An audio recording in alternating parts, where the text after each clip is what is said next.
Welcome in, everybody. It's the Fantasy First Rounders brought to you by the Rumboyz. Guys, y'all know what it is. Tomorrow is the draft. This is the eve. We're going to jump right into it with what's going to happen, get you everything that you need to know for little cliff notes right before the draft. So see y'all in a little bit.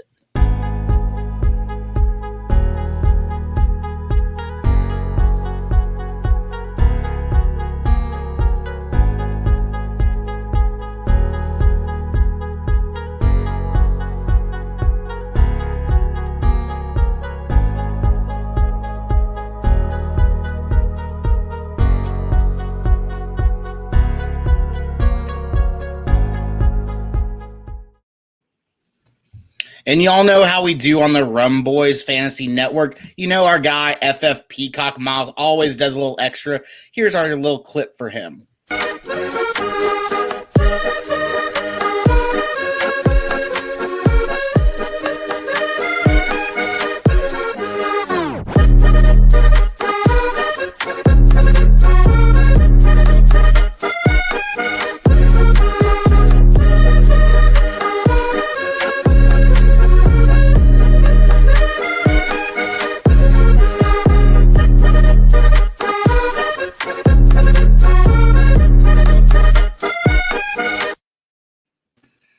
Wow, I can't believe I did that, guys. I got all of our share groups, but one in the time that it took me to do those two clips. Guys, how are y'all doing? Last week, so great to be back. Tom, Ryan, Billy, and a special guest. We got Robbie with us in the house. How y'all doing tonight, guys? What's going on? Doing pretty good. Man, like I said, couldn't be happier to be back in the saddle. Robbie, thank you for hosting last week for us, man. We definitely appreciated it. I rewatched the film on it.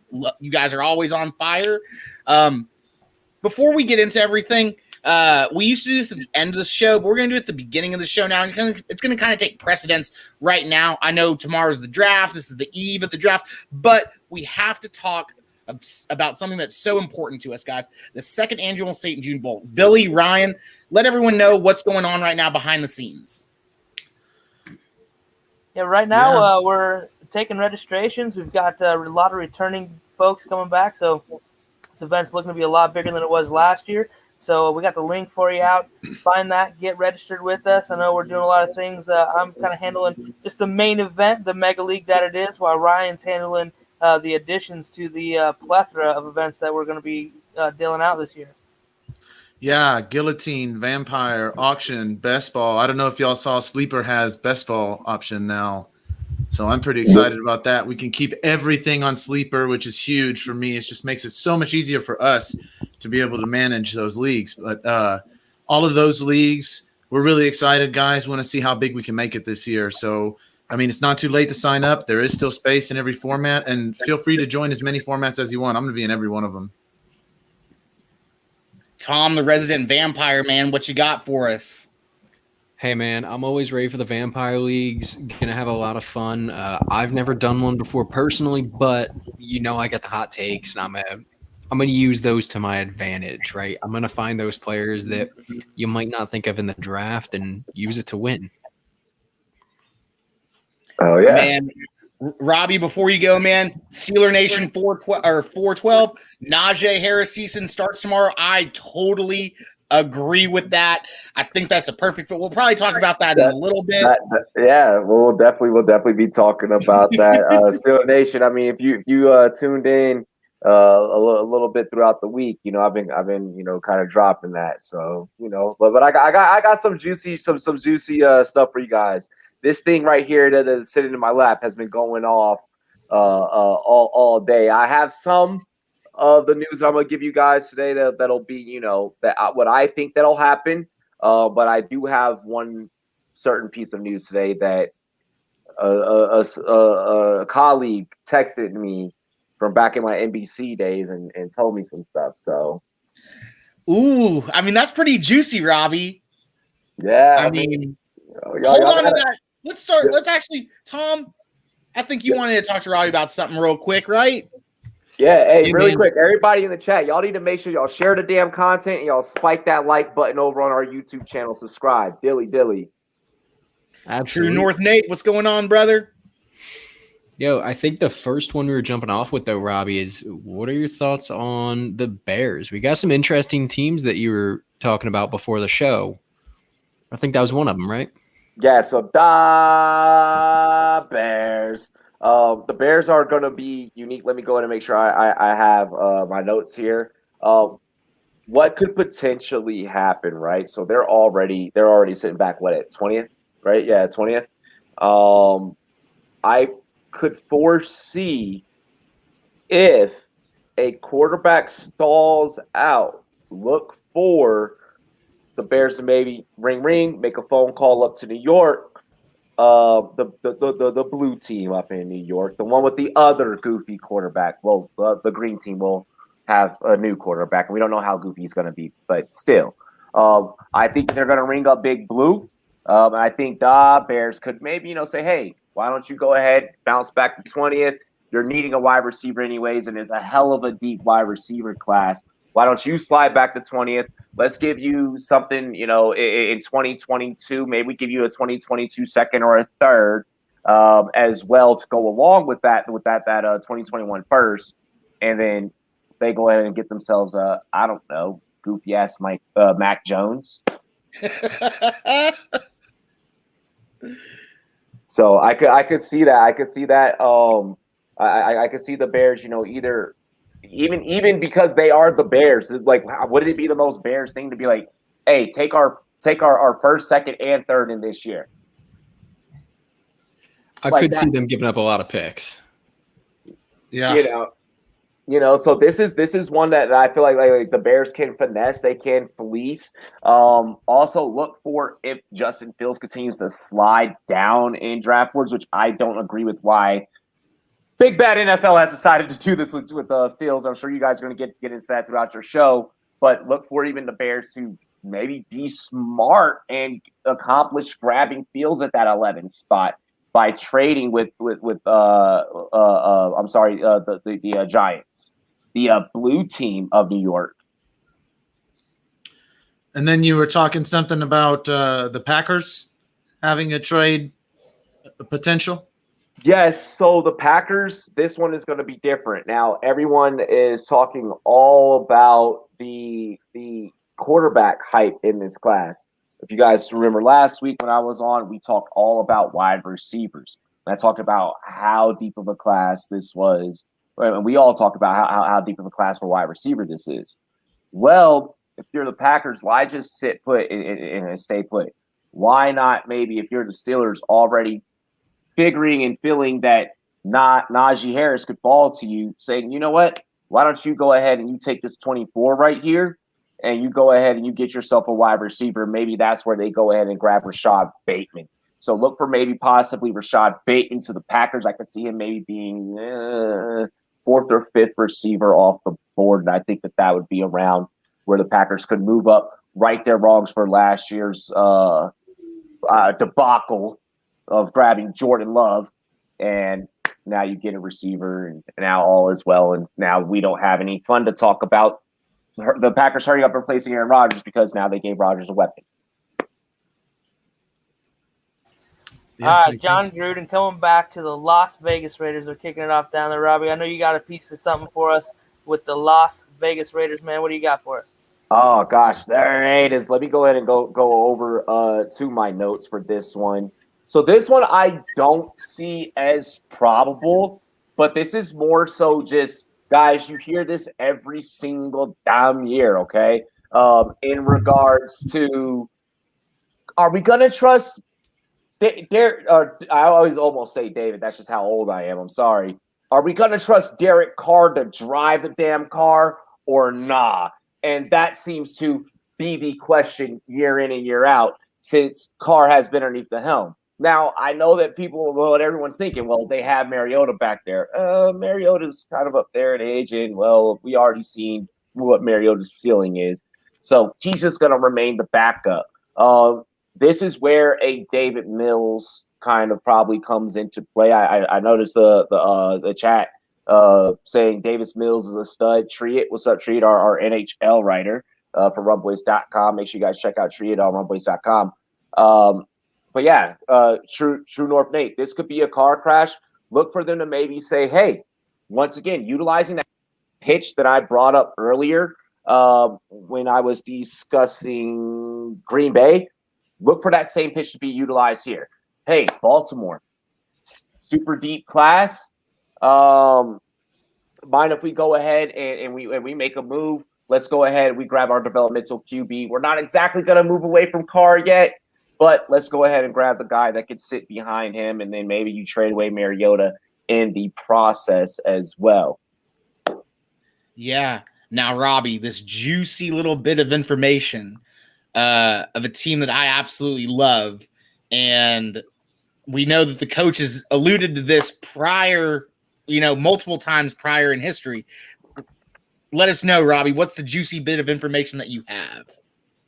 So this juicy bit of information comes. I have to keep my source. This is when I can put my notes away now. I have to keep my source close to the vest. You guys know how we do this every year here on the Rumboyz Fantasy Network. I usually end up with something that other people are like, huh? Last year, it was the Trent Williams news. This year, I don't know if it's going to happen. It's sounding like there is a contract talk. The word contract was utilized in the text message that I was sent. There is a contract talk right now that could result in the Patriots acquiring Jimmy G. So trade alert, that could happen tonight. I doubt we see any fireworks tonight. But that could be something that happens as early as before the draft tomorrow or in the midst of the draft tomorrow. So look for that to happen. We told you guys about Trent Williams last year, and you guys denied, and we're like, no, we have a very reliable source that's telling us this. And I have a very reliable source that's telling me Jimmy G could possibly end up with the Patriots, and there's actual numbers being discussed. So, man, that's fire stuff. I mean, that's something that, if that happens, we're all just going to be like, yeah, it just makes sense. Let's go. You heard it here first. Yeah, you heard it here first. Like, I heard it first right here on the Rumboyz Network with the fancy first rounders from the Admiral himself at Rumboyz Robbie. Robbie, we could have a whole show about what you're working on next. But before you sign off, let everyone know, if they're not following you, where they can follow you at and what you're working on, especially what's going on tomorrow and then in the coming days. You guys know every year we got you guys covered for the NFL draft. So we're going to be having you guys covered all 3 days, starting tomorrow with our pre-draft party. So make sure you guys get down with the Get Down here tomorrow. Subscribe to our YouTube channel. Hit that bell so that you get notified whenever we go live. Also, make sure that you guys share our content. And literally just Google us. Rumboyz spelled with a Z. We are the only damn thing that pops up. And yeah, that's all I can dispose right now. I can say. Well, obviously, Robbie, always a pleasure to have you on here, sir. Can't wait to have you back on. And then obviously, gotta check out the coverage from the Rumboyz staple of players in the coming days. Robbie, have a good night, sir. Thank you so much for being on and giving us that juicy bit of splash information, sir. Yeah, I'll see you later, bro. Peace. Oh yeah, we'll see you in a couple hours. Yep. Peace.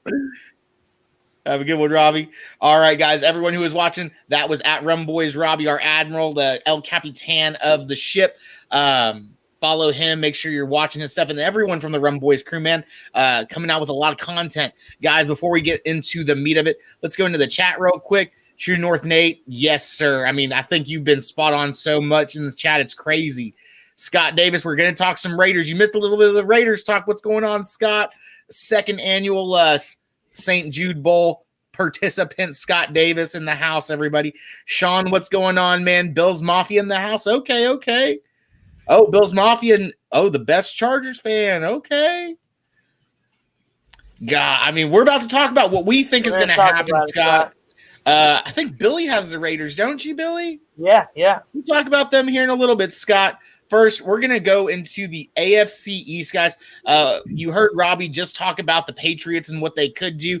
If y'all been following the fancy first rounders for a while, we've been talking about this move from Bill Belichick getting his former quarterback back to the team. We've been talking about this for a while, so if it comes to fruition, everyone who has paid attention and stuck with the fantasy first rounders, you have that knowledge first. So let's hope and pray that comes down to it. But the New England Patriots, guys, tomorrow they've got a plethora of picks starting in the first round with the 15th overall pick, 2-14, 3-3-3, and goes down, 3 in the 4th, 1 in the 5th, 2 in the 6th, 1 in the 7th. They've got plenty of needs, one being a quarterback. Prior to this, if it really goes down with Jimmy Garoppolo going back to the Patriots, they might still take best available quarterback that's there at 115 if Justin Fields is there. I love Justin Fields. I mean, you guys know how much my affinity for Fields is. Arguably the number 2 quarterback in the class prior to this whole offseason and pro days, no combines. He's the number 2 quarterback, right? Right there with Trevor Lawrence. And now he's the 4th, 5th quarterback on the boards, just on some people's boards. Ridiculous in my mind. Justin Fields, man, if he lands in the Patriots lap, Bill Belichick and that dog are going to auto smash Justin Fields in my mind. Now, obviously, they need some linebacker help. They need some DB help, offensive line help, all these things they need because, they've never really needed to address these positions with Tom Brady helping them out. Now they have, in the offseason, been one of the teams that has made the most moves to sign players to get them into these positions where they really need. A couple guys I want to touch on real quick before I know I'm taking up a little bit more time, but I want to talk about Kenny Gainwell, Ryan and Billy's guy. I think if he lands in the Patriots lap, he's taken around the 100th pick or whatever they've got. And then I think they definitely get a linebacker that plays sideline to sideline, very fast, a very a Patriot style. I know that's very cliche, but that's pretty much all I got on the Patriots, guys. I know I took a little bit of time on that one. My bad. Hey, man, you're good. The Patriots do have kind of an interesting situation right now. So it's not quite full rebuild, but it's also kind of rebuild mode. So I feel like Belichick's going to just do some wild shit like Cam and Jimmy G, 2 quarterback stuff, man. This could be a really odd year for the Patriots. They spent a bunch of money. Bill Belichick's gone mad. I'm saying, Scott, the disrespect is real. Yes. I don't agree, Scott. Don't hear about the disrespect from Fields, okay? Get out. I like Wilson. I like Wilson a lot better. You like Tebow too, okay? And also, Bill Belichick sucks at drafting. He didn't say no, guys. He does suck at drafting. He sucks at He's drafting. almost as bad as Howie Roseman. Yeah. Oh, Lord. It's bad. Well, boys. Let's get off the Patriots. I'll talk about the Patriots all day. Let's talk about a team that we can talk about for 5 seconds. Hey, we'll talk about that second best quarterback in the draft, which is the number 2 overall pick, Zach Wilson, going to the Jets. I think everybody agrees on that. If they didn't take him, I think it would surprise pretty much the entire world. Beyond that, not a super exciting fantasy relevant draft. I'm seeing most likely their second pick in the first round as well as their second round pick are both going to be offensive line. Seems like Vera Tucker is kind of the consensus at number 23 overall, unless they, either somebody falls, which is possible, or they happen to, think that Leatherwood or Davis or somebody like that is something crazy. But moving on to the third round, I've seen a lot of this, and I actually really like this pickup is Pat Freiermuth, Penn State tight end in the third round of the Jets. I think would be a good fit with Wilson. They have some okay receivers that can develop. I think that we could see them take somebody later in the draft as well, kind of as you move into the 4th, 5th round, like a Daz Newsome out of UNC, somebody that has potential to develop right alongside a lot of this young core in New York. Otherwise, probably a couple of defensive backs. Their cornerback room needs a little help, but not anything worth taking 1st, 2nd, or probably even 3rd round. The one last thing I did see was late 3rd round. They do have the 86th pick in the draft. Probably a running back. They do need help in the running back room, but that offensive line needs attention first. That's why I think they wait. Could be a number of guys back there. One name that did pop out when I kind of saw it a couple times was Kenneth Gainwell out of Memphis. Could be an interesting pick. Man, I think Gainwell is very relevant if he goes to the Jets because he's going to win that job. They need a back too. Yeah. Anybody that goes there at a running back position, I think, gets a lot of value in fantasy just based on they're going to want to feed them the ball. Like I said, I think that they take a lot of O-line early in this draft and bolster it. So could be running behind at least a decent O-line. Well, there's a shade of Shanahan influence on this offense coming from that 49ers coaching staff. We've seen what they did with running backs. Whoever plays is good. That's true. Yeah, that's definitely a running back I'm going to be looking at, whoever winds up at the Jets, and there's plenty of guys that I'd be happy with. So I guess that takes us to the Dolphins. They have 1-6, 1-18, 2-4, 2-18, 3-18, 5-12, 7-3, and 7-17. The Dolphins have a lot of picks, but I think at 1-6, I am really hoping that they go offensive line, either tackle guard, best available. I know that they want a receiver, but they have the 118, and I think they're going to get one of those big three there. I think I'm hearing that they like Waddle, which I agree with. So, but Chase or Smith as the secondary price here is nothing to be upset about. They can get a stud receiver at 18. I don't think that at 18 they're going to get the same quality of offensive linemen. So then at 2-4, I would go offensive line again. Obviously, there's quite a few names. I'm not going to focus so much, guys, on the offensive linemen and the defensive guys. I want to focus more strictly on the skill position players. So at 2-18, their second round pick, I go right back at wide receiver with like a Bateman, Marshall, or like a De'Ami Brown type of a guy. I don't know how many receivers are really going to go in that range in between. It's difficult for me to tell, especially with this depth. So I'm thinking it might push some of those guys down a little bit because maybe not Bateman, but once you get into certain ranges, there's a lot of guys to like. So at 3-18, I like to go defense, likely an edge rusher, an offensive linebacker, or outside linebacker. At 5-12, I'm going again to wide receiver. The problem with Parker and Preston Williams is they've missed some time. So you want to make sure you have wide receiver. I mean, you don't want to be playing just who. You need to make sure there's enough weapons. You got to give Tua a fair shake this year to know what you have. So I like Amir Smith-Marset here, or like a Shy Smith guy, speed guy, somebody that can take the top off. And then for me, I think the Dolphins also need running back, but I think in the 7th round, they might be able to get one. A guy like Brendan Knox or Jaquan Hardy or Jermaine Martin, value guys, small school guys with big upside potential in this offense if Tua takes step 2. I'm a Gaskin fan, but I really think it's Gaskin and who. And if one of these rookies can get going, they're going to be a valuable piece in what I could see being quite a potentially strong offense. And the Dolphins could be really, really exciting if they had one of those receivers with the cast of guys they already have, bringing Will Fuller in too. Your boy Gesicki could be really fun. That brings us to the Bills finishing out this AFC East. The Bills. Real quick, Billy. Real quick. Yeah. You got a fan in the chat right here, Bills Mafia Rob. He's dropping some knowledge that I think he was reading your notes. I don't know where he got these from, but Bills Mafia Rob, you reading Billy's notes? Rob, I was getting all kinds of grief from these guys pre-show for talking about what they might do on the defensive side of the ball. So we'll talk about that a little bit. Although I don't necessarily agree they'll do it in the first round, but maybe that's my fantasy heart talking. But picking that towards the end of these rounds, AFC title game last year, so they 130, 229, 30th pick in the 3rd round. And, they got some needs, running backs, a glaring need, maybe an offensive tackle situation, but always edge rushers. They've got some aging guys, and, it's always a position that could be upgraded. So last year, the number 2 overall offense, number 3 passing offense, but number 20 on the ground in the run game. Buffalo, they were a running game away from possibly sending the Chiefs home. I mean, they played them really well. Fortunately for Buffalo, their biggest need at running back, in my opinion, isn't one that's taken really high in the draft. So they're going to get a look at some of these better backs, these top 3, 4, 5 guys. They should have their choice there at number 30, more than likely. So with Brian DeBall at the head of this offense, they'll always be able to utilize their talent correctly. It's just what the guy does.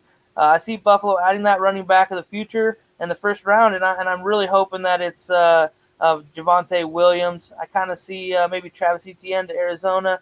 Najee, I got a little prediction for you. We'll talk about a little bit later in the show. But I like that Javonte Williams fit there as they tailor this offense to Josh Allen. And really, they kind of do all kinds of things in this offense. So I just hope Javonte makes it to 30 for this dream fantasy scenario and one of the league's more attractive fantasy offenses. If Williams is gone and I'm the Bills, personally, I would go ahead and take Gainwell. He's that guy that's going to be on the field for every down. So I think he's another guy that would fit really well in this offense. And, hey, honorable mention, Trey Sermon. as kind of a sleeper guy that I could see a team being a lot higher on than projected. So they do have some needs at the ever so important pass rusher positions. I like guys like Carlos Basham from Wake Forest at 285 pounds. He'd be able to set the edge, rush the passer, kind of do both jobs there. Miami kid Greg Rousseau at 6'7", 265 could make a similar impact and play a similar role. Handful of nice targets for them at the end of the second round. The third round selection could be another member of the front seven. I'd like to see like Ohio State linebacker Pete Werner end up in Buffalo. He's that Sam linebacker that can do some pass coverage things. He'd be a big upgrade from A.J. Klein as this Bills defense looks to kind of start building, or this Bills team starts to build that defense as they become more of a power in this AFC conference. How many times last season did we text each other and we were just like, why whoever is the running back for the Bills, why are they not scoring? What's wrong with this team? Man, y'all get a running back and y'all run a little bit more, y'all are deadly. And like everyone's busting table. Tom's going through tables if you get a running back. You know what I'm saying? Tom's been known to go through tables. Hey, I don't go through the tables. I just go on them. That's fair. That's fair. I go under the table. Making trades. So let's kick off the AFC North here, guys. I got the Browns for you. Another team playing really good football, picking at the end of this first round. And they have some interesting needs, but this is a pretty good football team. They have a pretty good roster. If these guys wanted to just go best player available, they definitely could and get away with it. But at the same time, they don't have to target anything in particular to play pretty good football. Jags make the playoffs. That's a hot take. It's a hot take. It's a hot take. The Browns, from a fantasy standpoint, aren't too sexy, in my opinion, as far as this NFL draft tomorrow goes. Their offense is third overall in rushing. They get OBJ back in the passing game, and Baker's playing just better and better as he develops in this offense with Kevin Stefanski. Making their first selection at 26th. I wouldn't mind seeing them at a wide receiver, although my gut tells me they'll go defense. But their coach is an offensive guy. So say they do go defense in round one, I assume it'll likely be a member of the front seven. Later, I think they need to add one of those bigger-bodied wide receivers that actually there's not that many of in this draft. So they're probably going to get their pick of all of these guys, the 3 or 4 that are really, the caliber. But I like guys like an Auburn wide receiver, Seth Williams. He's an A-Rob clone to me. Or someone like Sage Surratt, a possession guy for Baker alongside Juice, OBJ, Hooper would be fantastic. These guys, they'd be able to snag in those early mid-rounds after they key in on their defensive needs early, and they possess 9 total picks in this draft. So that gives them a little bit of firepower to make a play on a guy they got to have, and I expect them to do so. I doubt they're going to sit back and just take 9 picks. That's all juice to move up. So Browns are real interesting, could have a lot of fun, but they could have a pretty blah draft just building depth in certain spots to keep building that team.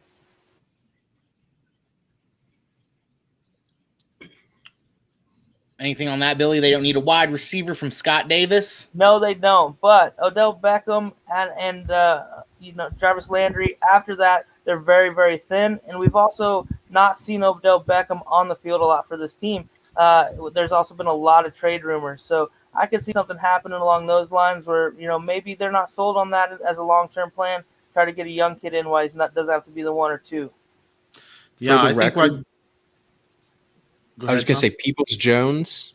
Peoples-Jones is not a bad option as your 3 or 4 receiver. Yeah, I like DPJ, but the problem is that I don't know if they're going to be re-signing these guys as their contract comes back up. You really need to enable Baker, so I think they will take a receiver at some point in this draft, I think. I agree, especially with the depth. Yeah, exactly. Yes, this is a receiver draft. You can get one later, earlier, wherever you can. There's a lot of great receivers. Is this the second year of a receiver draft in a row? Yeah. Yeah. I mean, speaking of receivers, a team that needs a receiver, you got Dez, you got Hollywood Brown, but a team that was a solid 11-5 last season, who has a superstar quarterback in Lamar Jackson, to whatever Tom has to say if he's rolling his eyes. I don't know. They got the best rookie running back in the league in J.K. Dobbins. Team is primed to make a playoff push. All they need is a wide receiver, and they've got a bunch of picks in the first 3 rounds. I think they've got, You got 1 for round, so it's not that. That's not that many. So 1, 2, 3 in the first 3, right?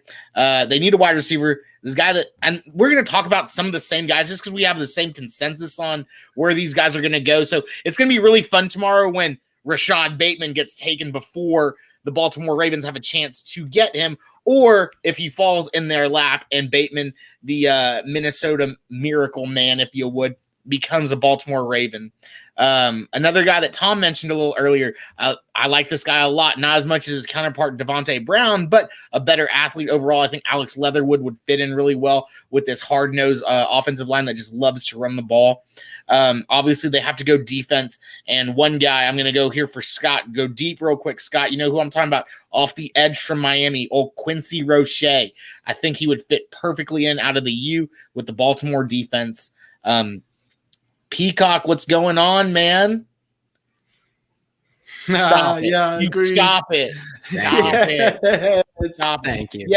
Yes. If you've watched the show, you know that we all love us some JTT, but Billy, because that is his team, likes JTT just a little bit more. And I always give the juice to the Texas kids because they, 100-degree heat 3-a-days. So I'm going to give it to J.K. Dobbins, as my number 1 running back. So.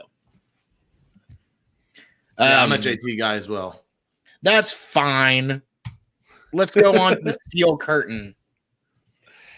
Oh, man. Well, I'll tell you what. This might not be the most exciting fantasy-relevant draft for the steel curtain because they need a steel curtain. They need offensive line pretty badly at this point, at least in my opinion. I think from a fantasy perspective, you see 3 things. Number 1 is first and second round. I think you're going O-line, maybe see a D lineman in there, but I don't see a position player going early for him. I see 3rd or 4th round, you probably end up going with a running back. Obviously, getting rid of James Conner, big loss for him. Honestly, 3rd or 4th round, I'm a little split on who they might take. I kind of think they might want somebody big, but I mean, is it Chuba Hubbard or Elijah Mitchell big enough for him? Is that what I don't know. But one of those guys, kind of mid-rounds. I've heard a lot that they do like Kyle Trask a lot. I heard that the Steelers actually have Kyle Trask higher on their big board than one of the top 5 quarterbacks in this draft. So he's in their top 5. So I wouldn't put it past. They have the 35th pick in the 4th round. So one of the compensatory picks. I wouldn't be shocked to see him go right at the end of the 4th round to him because you're going to need somebody to play after Roethlisberger, and it's definitely not Duck Hodges. Other than that, 6th round, they have the 32nd pick. I could see them going tight end or receiver. I think tight end is more likely. I think a guy like McKitty or Eubanks, if he manages to fall that far, could be a good pickup for him. But otherwise, like I said, it's a steel curtain. You need offensive and defensive line. That's going to be the majority of the draft for these guys. Yeah, I'd also be shocked if Trask was there at 435, though. There might be 5 or 6 quarterbacks in that first round. So I think they may have to go get him at the 2 or 3. I don't think they'd be opposed to it either, though. Depending on how far he drops, and I think they're going to keep a close eye on where he's at. Right. It sounds like they are by far the highest on him out of any team in the NFL, though. Right. That's interesting to see where he goes. They may try to trade up. I could see that happening. They could. Dwayne Haskins, I don't think he's the answer either. Yeah, please don't. Dwayne Haskins. Come on, man. Come on, man. All right, so that takes us to the Bengals. Let's get this out of the way. 1-5 is a fucking offensive lineman. It is not Jamar Chase. It is an offensive lineman. Joe Burrow is the face of the franchise. 2-6, I'm going offensive lineman again. I cannot reiterate enough that double offensive lineman. Look, this is the deep receiver draft. Anybody who is going to be looking at these receivers is going to see that they have 3-5. Let's see. 3-5 is going to be a pretty good, like a Nico Collins, Tamarian Terry, Seth Williams type of a player. That's where I see them addressing receiver, but the receiver's not a need. Receiver is more of a luxury protection to protect from Boyd or Higgins getting too expensive down the road, and also to give Burrow a lot more weapons. Then 4-6, I'm drafting on the offensive line again. I think I cannot reiterate this enough. I think we all pretty much agree protecting Burrow needs to be job 1, 2, 3, 4, and 5. Like, I would not shock me to see them just go offensive line the whole time. That being said, that's not what I'm thinking. 5-5, here's what I like. Quentin Morris, tight end. They could maybe get him in the 6-6. It's very difficult for me to figure out where these tight ends are going to go with only doing my one team in every division. So I just threw Quentin Morris out there. If I remember correctly, we all kind of liked this guy when we talked about him on the tight end episode. I think he's really high upside guy. And then I think you're going to be looking at edge and offensive linemen for the remainder of the draft. Nothing fantasy relevant. That being said, if they can keep Burrow upright, this should be a nice fantasy situation. I like Higgins and Boyd as a 2 basically wide receiver 1s here. So you've got to like that. If they can address tight end and they can maybe add another high potential guy in round 3, like, again, Tamarian Terry, I love that guy. If he goes there, I'm through the roof with him. Scott, yeah, you're right. O-line all day for this team. We all saw that first of all, we all saw the picture, right, of Joe Burrow's knee. Absolutely, he's a man. You know what I'm saying? But you got to go O-line. I think I've done more O-line film watching and numbers crunching this year than I did on defensive players altogether. We talk about how deep the tight ends and wide receivers are in this class. Boy, this O-line class is pretty deep in my mind. After the first, 1 or 2 guys, there's a big fall off, but then it's so deep in that second tier. Let's go on to the AFC South, though, right? Yeah, and to the Tennessee Titans, a place with lots of fantasy implications. So at 122, obviously Pitts would be dreamy. I don't know if that's going to happen, but actually I would suspect it doesn't happen. And then I think it's a little too early for Farmouth. So I'm leaning defensive back. I think that's a real need for them.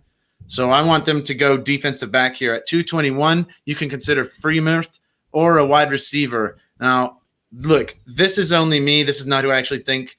But maybe a Sage Surratt. I do believe in 221, they're going to get a better receiver option than that as far as what the consensus believes. Maybe a guy, again, like Elijah Moore. But I do want a bigger guy. I think that would be helpful. Or one of those speed demon guys. Like I like Amari Rodgers. He's quick. He's underneath. He reminds me a little of AJB. So that could be an option at 337 as well. I think they go offensive line, back-to-back picks. And then if they don't address that speedy receiver early, I think they go somebody at 522, like a field stretcher a la Marquez Stevenson. I think a little guy like Shai Smith, I'll reference him again. That type of build. We were talking the other day about how many small, really fast guys there are in this draft. This is your draft if you're into that. So I see them addressing that in the 5th round as well. And then more defense and offensive line to finish out the draft. But this team, if they can hit on receiver or hit on tight end, one of those two to pair up, because Henry's going to get so much defensive attention. I think this team is going to be fantasy gold this year. AJB's a monster. Henry's a monster. Tannehill should have a great year. Whatever tight end or receiver they draft to bring in with that, that's going to be pretty. Yeah, hot take for you. I have several of these fun little takes that might happen and probably won't happen on draft night, but I got one for you, Ryan. That number 22 overall to Atlanta for Julio on draft night. I was going to ask, is this a team that goes after Julio? It sounds like they're fielding trades, and Tennessee could be a good spot for him. It makes sense to me. I also saw where A.J. Brown said he would give up his number 11 to play with his idol. Seems like there's some momentum. Hashtag SEC. It means less. Hey, man. It means Julio. It means AJB. It means Josh Reynolds. It means Ryan Tannehill. It means Derrick Henry. Dude, that changes the way I feel about Julio if he gets out of Atlanta with Matt Ryan. He'll move way up my boards because he'll start catching touchdowns in the red zone. Yeah. Like one, you say. Oh, my God. How are you going to cover Julio and AJB, dude? What difference would it Derrick make Henry? between him and AJB versus – I mean, let's be honest. Yes, AJB, I'm not trying to put him in the same class. He's obviously better. But Calvin Ridley is a monster. I'm gone for 1 week. Come on. AJB is better than Julio, no doubt. Hold up.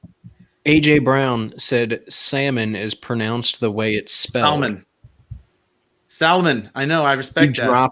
He dropped 10 spots down my rankings for that one tweet. That's awful. I respect that is atrocious. Freedom of speech, man. I just want to say, Billy, let's talk about some football. Get off of salmon. Yeah. Billy, talk about your team. Yeah, hold one more thing about Tennessee. If Julio ends up there, I'm not feeling as good about my Leonard Fournette for Ferkser trade that Tom and I made at Dynasty League a few months back. That makes me feel not so great. Yeah. Anyway, so okay, my Colts. Thank you for having some balls and going and get Carson Wentz, Chris Ballard. I thank you very much. Sorry, Tom. I feel bad every time I show my elation for the addition of Carson Wentz to my team. I'm excited to more. So their O-line's basically set, minus the late retirement of Anthony Costanzo after he spent a long weekend at Andrew Luck's house.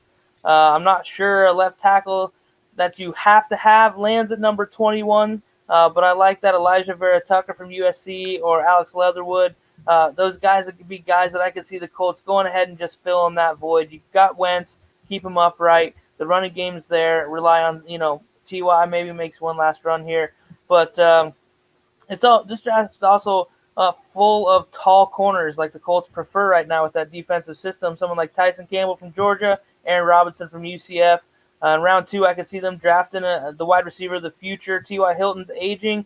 Michael Pittman is kind of yet to break out. Paris Campbell hasn't been healthy enough to evaluate. Not super attractive after those guys. Zach Pascal is probably the only relevant name. So thank God for JTT right now. But 3 guys I would see ending up in Indy. Rashad Bateman from Minnesota. I could see them pulling the trigger on a guy like that. Getting a nice young guy that could be a 1. De'Ami Brown, obviously from UNC, or a fall from Terrace Marshall are all guys I've seen projected in this neighborhood. I like them all. I like them all in Indy. I hope they snag one of these tight ends in the 4th round. Give me Brevin Jordan from the U. He'd be an ideal addition, as we've seen Carson Wentz really use the hell out of his tight ends. And take away rushing touchdowns on the 1-yard line from JTT. You're probably right, and I don't want that. This is not good. All right, guys. I'm going to move it on to the Houston Texans. My Houston Texans. I'm going to keep it short and sweet because I want to answer a comment here that we've been talking about. If you watched Fantasy First Rounders forever, it's a debate that goes back as long as Tom Brady versus Peyton Manning. Tom Brady obviously being the GOAT and winning, but we're not going to talk about that right now. I'm going to talk about the Houston Texans and what they need to do in the draft. They need to stop, and they need to trade out. First of all, Casario's going to do something out of this world, and he's probably going to trade out of these picks to obtain more picks later on because the class is so deep. They need to rebuild the offensive line. I think Ryan and I talked about it early this morning when I was getting coffee, like from Dutch Brothers. Scott, gotta love Dutch Brothers. I get the Shark Attack Rebel blended, man. Thank you for telling me about these Rebels. Love it. But not a plug for Dutch Brothers, but if you don't know, you gotta go. Houston Texans offensive line, like 12 offensive linemen, just go. But to answer Bogard, Ryan Tannehill, man, you talk about Ryan Tannehill, you know I'm going to talk about Ryan Tannehill. Yes, he's never topped 450 pass attempts. The volume was not there. This was a little stat that I remembered from a bunch of our shows. The Tennessee Titans this year ran 14.7 or close to 15% more plays than they have ran in the previous year. That being said, those roughly 15% plays were all pass plays this year. They were all feeding their passers, right? Or their pass catchers. Do they keep up with that momentum next year? My mind says no. That's why I don't value AJB as much. Ryan seems to think otherwise. We'll talk about this later. But yes, Bogard, that was Ryan. Okay, you got a rebuttal, right? You got a rebuttal if we talk about it. So go ahead. I mean, AJ Brown is the wide receiver 1 in dynasty format now, in my opinion, and I don't think you are correct. He has been going high. I've seen it. It's the problem is, like, when you look at a per target basis, his numbers just destroy everyone else's. It's just about him getting targets. Corey Davis is gone. He's going to get an uptick in targets no matter who. That's not a lie right there, boy. Ty God. Come on. Superstar and Tyrod Taylor are oxymorons. Yeah, those things don't go together. Right. Real quick, boys. News just came through confirming some news we had a little bit earlier in the show. What I've been told by a reliable source, Patriots are working on a new contract for Jimmy G that could lead to a deal with the 49ers. Same source who correctly told this person Tom Brady had signed with the Bucs. Doesn't mean it will get done, but they are actively working on it. Looks like it. 30 minutes after Robbie told us. 30 minutes after Robbie told us. So, ooh, boy. That's two sources now we got. Oh, Steven, you got to tune into the Rumboyz a little bit more, man. The Fantasy First Round is bringing this knowledge real quick, baby. Scott seems confident. I don't think it's a bad move. He's a lot better than Cam, and Cam's real cheap, so you don't care if you have him on the bench. But Tom, your team, if you had a team in the AFC South, this would be your team. If I had an AFC team in general, this would probably be it. And there's only one reason for it, and it's Gardner Minshew. Hashtag start Gardner Minshew 2021. He should be the starter in New England, actually. But I digress. Yes. 101, Trevor Lawrence ruins everything for us down in Jacksonville. I no longer care about the Jags. After that, it's true. It's true. It's true. It's Gardner Minshew. That's Jags the only fan reason. for 23 more hours. Exactly. I am a Jags fan until 8:00 tomorrow night. So, but what if Gardner Minshew turns out to be like Brian Drew from draft day? I would love that. But I doubt it. No, it's not happening. Yeah. Not With with that being Trevor said- Lawrence in the draft. Yeah. At 25th overall, I'm expecting most likely defensive back, and I think it's going to depend on who's there. I think if one of the top corners is there, Farley, very highly doubt Surtain is there, or Horn even. But if Farley's there, they'd probably take him. Otherwise, probably Morrig, the safety. As far as fantasy relevant, though, I think we could see some late receivers or running backs, 5th, 6th, 7th rounds. But second and probably the third round is where it gets interesting. I expect to see a receiver go in one of those, either one of the second round picks. They have two of them, first in the second round and 13th. Honestly, I do like Rondale Moore here. They have a couple guys that can go downfield and catch the ball. Rondale Moore is that guy that he's creative. You have Urban Meyer, a college coach. He can run some of those motions, jet sweeps, etc. that gets creative with it, gets the ball in his hands without it needing to be a big pass down the field where you're worried about him dropping it. So I do like Rondale Moore there. I don't think it's confirmed that it's him by any means, but definitely expect to see a receiver and then a tight end. They have been lacking at tight end over the last few years. I'm blanking on his name, but he's like 31, 32 years old is who they had down there last year. Tyler Eifert. There you go. Tyler Eifert from the Bengals. Not very good anymore. So I'd love to see Yeboah, whatever, however you say it, or Tommy Tremblay at Notre Dame. I think either one of them would be a pretty good option for him, either second or third round there. Like I said, otherwise, I think it's most likely defensive back, maybe a little bit of edge help for him. And some O-line late in the rounds. Also, Scott Davis, the mustache goes to the Texans. I'm about that. That makes a lot of sense for me. Especially if Deshaun Watson isn't able to play or doesn't play or anything happens due to – I'm not even trying to say Deshaun Watson confirmed. This is all – we have no idea what happened with that situation. But if he's not able to play – that's a good option for the Texans to say, hey, bring in Gardner Minshew for a year, pretty cheap. He's less than $1 million a year deal, leaves you plenty of cap space for whatever else you want. And even if he only plays for a year and then you get Deshaun back, great, so be it. Do it. Chris, how do you feel? I feel hornswoggled right now, but I'll tell you guys about that here in a second. We're going to move on to the AFC West and the Denver Broncos. With another quarterback who's a favorite of mine, Drew, most swag in the league, lock. But they did just pick up another quarterback today, traded for Teddy Bridgewater, another guy I do like, not a huge fan, but I like him. I think that at the end of the day, it's going to be tough to not play lock this year. I think it's a QB competition unless Teddy Bridgewater really comes out swinging the ball. I think it's Drew Lock's job, at least to start the season. I personally hate a quarterback competition like that. I think it's really stupid. I saw it firsthand here in Philly where you brought in a quarterback regardless of the situation, but you bring in somebody either high draft pick or trade, it doesn't tend to end well. So they're at 1.9. I could see them trading down from the 9th overall pick. I could see this being one of the spots where the Patriots maybe trade up to get Fields. So, honestly, the majority of this draft is not very fantasy relevant. I'm expecting D-line, O-line, defensive back, some linebackers. Not really anything. I mean, their receiving core is great. You might see a late round running back to add depth, but that's about it for the fantasy side of things. I don't think you're wrong about that at all. Let's keep it moving, Ryan. Chargers, baby. So, 113. This is another team. I think Pitts makes a lot of sense. They lost Henry this year. They got a young quarterback who's a superstar.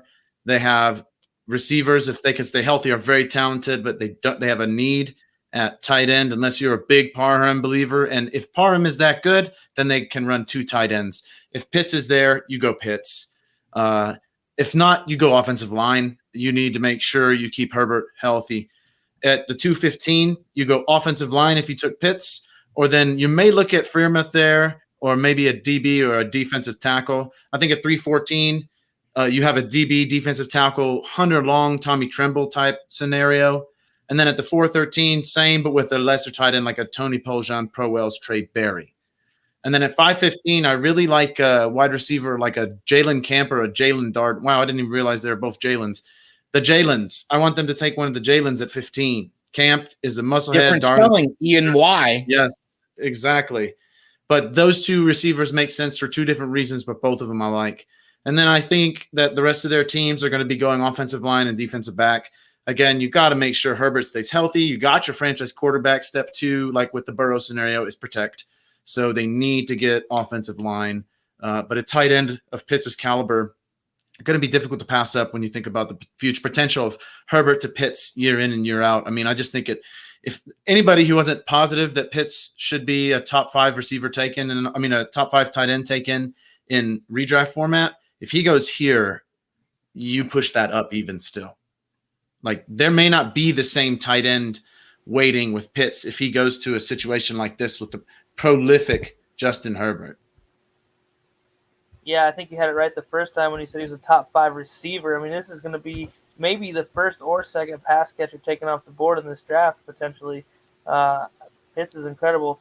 Not such a fun destination to be as a rookie, going to the Las Vegas Raiders and John Gruden.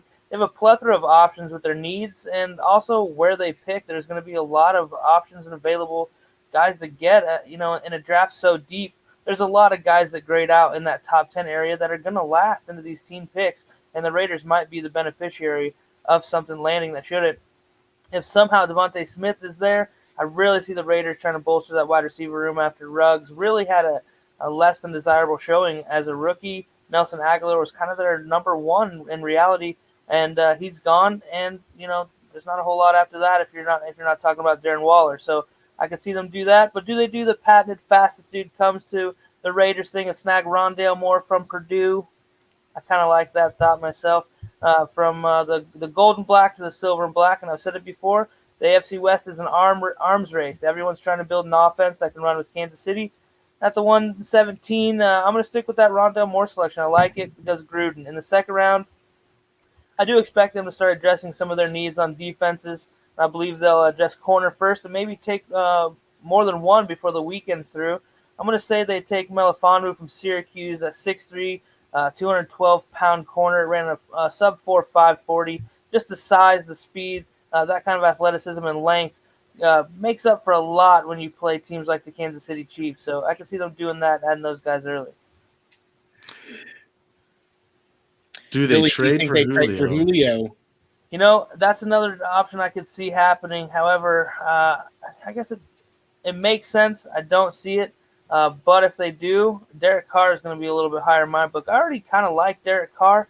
Really a pretty good quarterback, in my opinion, not a great receiving core. So if Julio shows up there, can teach Ruggs a little bit of the game with Waller already, the 2 stud running backs, man, the Raiders, that would make some noise for sure. Scott, I don't disagree that defense needs a lot of help. Guys, I told you I was a little hornswoggled earlier. Why? So first of all, Kansas City Chiefs, right? They're going back to the Super Bowl this year to face against the Tampa Bay Buccaneers. It's going to be part 2, just like Rocky part 2. But this time, Patrick Mahomes is going to win. I'll tell you why. Because at the 32nd or the 31st overall pick, they're going to go something wild that we don't even think about because they needed a left tackle, obviously, with Fisher going out, but they got their left tackle. So we'll see what happens there. They've got a 2nd-round pick, a 3rd-round pick, 2 4ths, 2 5ths, a 6th, and none in the 7th. So they need a little bit of help on the defense. Could they get a tight end out of this class that could learn it from Travis Kelce? Possibly. I think that would be really great. Do they go with another running back that would complement CEH? Who really knows, right? One guy that I really like, though, is a guy that we've mentioned is Brown out of UNC, and then out of the University of Houston, go Cougs, Peyton Turner, an edge rusher, man. I think he would help out this defense with Chris Jones, Frank Clark, Reed, and then Peyton Turner, add him on there as the 4th bookend. Guys, I'm going to move on really quickly to the NFC East and go to my Dallas Cowboys, right? Wow, the 1.10 out of the yacht. What's going to happen? Is Jerry going to trade up? Is he going to trade down? I'll tell you this. I don't feel like Jerry trades up because he's going to take the value at the 1.10 no matter what's available. He will take the best available player. Yes, they need defensive help. Surtain, if he's there. Parsons, possibly, with the retirement of Sean Lee. Parsons is there. He's crazy enough. Jerry's crazy enough. But here's the thing. Jerry is super infatuated with Kyle Pitts. We know how, like Billy mentioned, all these teams, it's an arms race to compete with Kansas City. The one thing holding Dallas's offense back from being elite, an elite tier offense, is the tight end position. If you get Kyle Pitts somehow, some way, you trade Michael Gallup, you trade the 110, and you move up somehow, some way to get Kyle Pitts, that offense is elite. Hands down elite. You're competing. Don't matter what your defense looks like. You go out there and you get some replacement players. Don't matter. Now, guys, what I'm going to tell you why I feel hornswoggled is Matt Donnelly, a.k.a. Dr. Dingus from the Dynasty Vipers, gives me a time at 9:30. He knows I'm Central Time. He knows he's also Canadian, and I'm a Texas boy. So he's got some fancy French language going on up there, right? In Canada, they were all their Monopoly money and stuff like that, handing out donuts, whatever they do up there. I have to be on their show at 8:50 our time to give a little deposition. So I'm not rushing us. I can remove myself. I can come back in. So we're going to keep the flow going. I just didn't want to bust that on you because I made a commitment to them, not knowing that it was going to be 8:50 our time. So that being said, Tom, let's go to your Philadelphia Eagles. Real quick on the Cowboys, just very quickly. Oh, boy, here we go. No, here nothing it bad. is. Let me open up a beer. Nothing bad here. As far as Kyle Pitts is concerned, a lot of people were talking about Jerry Jones being like infatuated with him, like he has to have him. Jerry Jones said he was infatuated with him, not people. Jerry said that. Jerry also came out and said that wasn't true. That, yes, if he's there at 10, absolutely. And I think if anybody was at 10 and Kyle Pitts is available, you're going to take him, right? It doesn't make much sense not to. But he has said he will not go and spend some stupid amount of value to trade up and get him, right? It's if he's there at 10, he'll absolutely take him, though. We'll see. Which makes sense. That's all I got to say about that. We will see. Absolutely. I take everything Jerry Jones says with a grain of salt. Aside from that, though, Micah Parsons is a Cowboys fan, is a monster out of Penn State. Big Ten. Tom's got all of their players are coming out right now, so Tom's having just much fun. Penn State. This is a great Penn State year. But the last thing I will say is I think most likely it is Surtain. They need a lot of help at corner. You do have Van Der Esch and I'm blanking on the other linebacker. They have a couple good linebackers in Dallas already, though. So Jalen Smith. Jalen Smith. Thank you. They have a lot of good linebackers already. So the Eagles, it's going to be really quick here. They're 1.12. Howie Roseman is going to somehow manage to fuck this up because Howie Roseman's an idiot. He's probably going to take that kicker from Appalachian State, Fuller, at the 12th pick overall. I'm not bashing Sarah Fuller in any way. For legal reasons, that was a joke. Of course it was. A joke. Of course it was. As an Eagles fan, I just know that the draft is not our best day. So ideally what it looks like is Devontae Smith at 12 makes the most sense, I think, unless Surtain or somebody like that is available. Going to the second round, you take a cornerback, most likely J.C. Horn. I think he'd be available at 5th overall in the second round. Third round, it's probably linebacker Jabril Cox, Chaz Surratt, Dylan Moses all seem like they'd probably be there early third round and probably pretty good value there. D-line, end of the third. And then an interesting one, fourth round. The last one I want to touch on is center. D3 guy. You guys might know the name. It's going to be Quinn. I'm going to butcher this. Miners from, what is it? Wisconsin Whitewater, right? D3 center. He's a monster. Out of the 10-point grading scale they have for guys coming into the draft, scored a 9.98. So be quite the steal in the fourth round to pick up, have him sit behind Kelsey for a year or two and learn a thing. So other than that, I'm expecting defensive back, linebacker, and maybe a little bit of receiver depth late in the draft. But either way, Howie's going to screw it all up, and it won't matter. At least you're not in denial, Tom, so I'm happy for you. I'm well past the denial stage. Yeah, it's healthy. All right, we move on to 5 years old. Yeah, we move on to Big Blue. Let's be realistic. I think I texted y'all in the group text. The Giants should not be dumb. You should go offensive line every single pick unless you see value at linebacker and edge. There are no needs to get skill position players. You got to keep Danny Dimes upright. You got to give Saquon room to run. They got Galladay in this offseason. Slayton and Shepard are the nice 2-3 punch. Evan Ingram. This offense is really just missing that primo offensive line to take the next step into the stratosphere. The defense is actually quite salty too, but they do have a bit of linebacker issues that they could address. But they have a pick in every round except for 5 and 7, but they have 2 in the 6th. I think that somewhere in there, when they see the value for the linebackers is better at that moment than the value for the offensive linemen, they'll address it then. Otherwise, if you need to take 6 offensive linemen, take 6 offensive linemen. You cannot be joking around here. You have a special setup, in my opinion, with New York, as long as you can get that line to gel. And to close out the NFC East, I have Washington football team picking at the 19th spot. They've got some glaring needs on the offense. Obviously, quarterback, a big deal for them, offensive tackle, and maybe even some wide receiver depth, as well as tight end, as Logan Thomas has been around a little while before he kind of had his blossom year last year.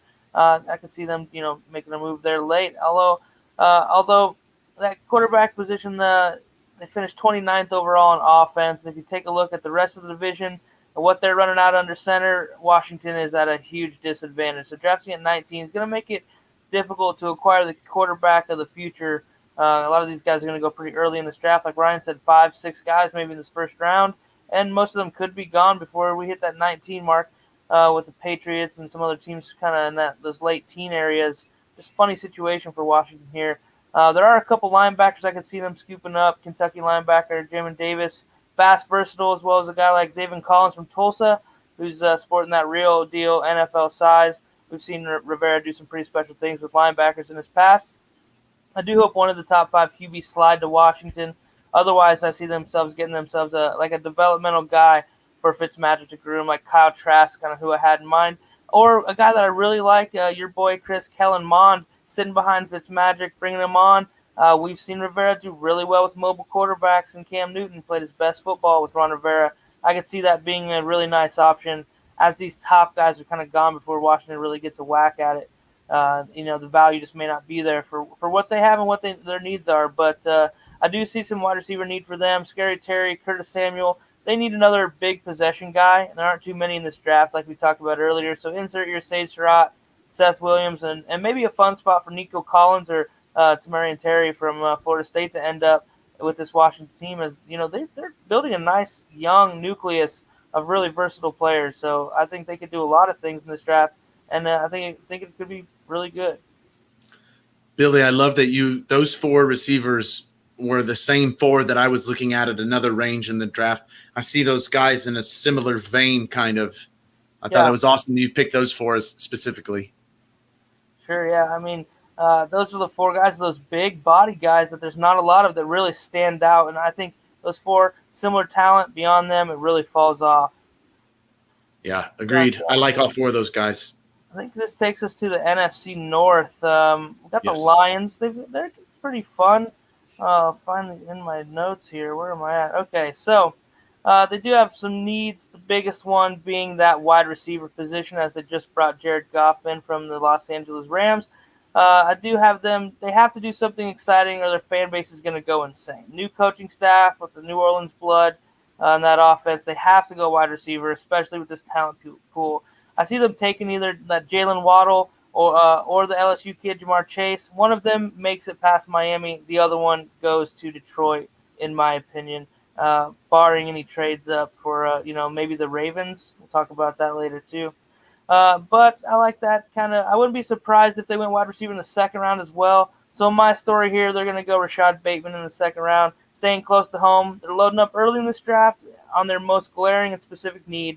With the running back, tight end, and now wide receiver position all sealed up, they can be the Saints all over again and half-ass tend to their defense.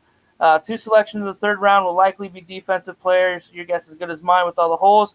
Who they might be targeting, I do think this is a best player available scenario for Detroit, regardless of position or need after they get those wide receivers scooped up.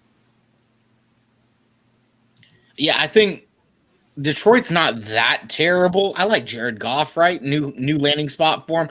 We all like DeAndre Swift. So, right. But the Chicago Bears, man. JB Cho, man, in our chat, Chicago Bear fan. Thank you for giving me the shout out to Scott Fish today. Absolutely appreciate that, Joshua. Thank you so much, sir. Man, the Chicago Bears, they need a quarterback. They got Andy Dalton. They need a lot of help on the offensive line, right? David Montgomery can't do it all by himself. The Bears have some picks, right? Obviously, they're a defensive team. They're a defensive mindset. So what are they going to do with their second, their third, and their first round pick? A guy that I've mentioned, and I think we've all mentioned, I think we should just take a drink or a shot every time we say his name, Rashad Bateman.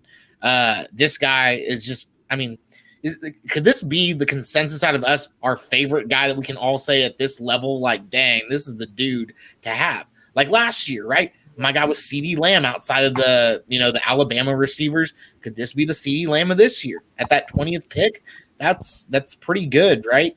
I like the offensive tackle out of Notre Dame, Liam Eichenberg, I think is his last name. And then the developmental quarterback that if they go right, like late, Trask that Billy mentioned earlier is a guy. But Davis Mills, Ryan, you turned me on to him, I think. Or was it you, Ryan? Maybe. I think so. Davis Mills out of Stanford, man. I like him a lot, especially in this offense. You learn from the Red Rifle, Red Rocket, whatever you want to call him. Let's go. So that's all I really got on the Bears. I'll tell you what, you hit on 2 people I wanted to hit on here. Number one, somebody that I don't think lands here, but I wish they would. And we talked about this last week. Billy, Ryan, you guys might remember Rashad Bateman. That storyline of going to Minnesota, staying with the Minnesota Vikings would have been brilliant as we move to the Vikings, by the way. Not bad. I was like, oh, wait, I'm on Narrative Street. I'm on Narrative Street, so I went back. I was like, oh, I'm crap. on Narrative Street. Yeah, sorry, no. Minnesota Vikings, though. But Rashad Bateman's somebody that I wish would go there. I think the story fits, right? Staying home. And then, I think the biggest issue is that I think 14 is going to be too early to take him. I think that either you trade back if you really want him for some reason, but I think that there's a lot of other needs they have that, you can't justify taking him necessarily. You already have Adam Thielen. You already have Justin Jefferson. Is it really worth taking a number 3 receiver in the first round at 14th overall or trading back in order to do so? It's not. So wish, shoulda, woulda, coulda.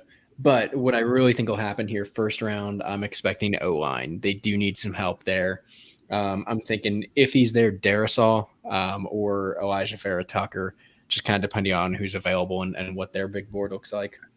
But after that, they don't have a second rounder in Minnesota. So they have 2 thirds and then 4 fourth rounders. So a lot of mid-round picks here. Nothing super exciting. I could see a late fourth round, receiver maybe, or fifth round, fifth or sixth round. They might go tight end just to get some depth for both of those spots. Otherwise, O-line, D-line, linebacker, defensive back, nothing exciting. But the other guy you pointed on, Chris, I could see the Vikings, similar situation, a developmental quarterback, learning from not the Red Rocket, but from good old Kirk, David Mills out of Stanford. I think it could be another good fit for him, in the fourth round or so, third, fourth round. Davis Mills is probably going to go in the first or second round, though. He may be one of those. They're projecting him possibly going round 1.